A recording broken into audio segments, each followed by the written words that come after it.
Hello, in this video I want to show you how to install Firefox browser on your Sony Xperia 10.4.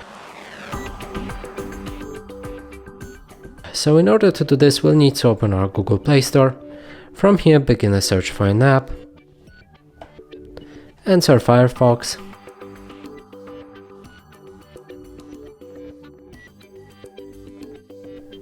Open this app, install it.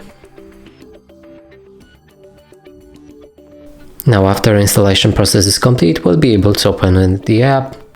Here you can start customizing it. You can pick any theme, change toolbar placement, always on privacy setting. Here you can sign in to Firefox to synchronize it between other devices. And lastly is to read the privacy notice, and after that click on start browsing, open any website.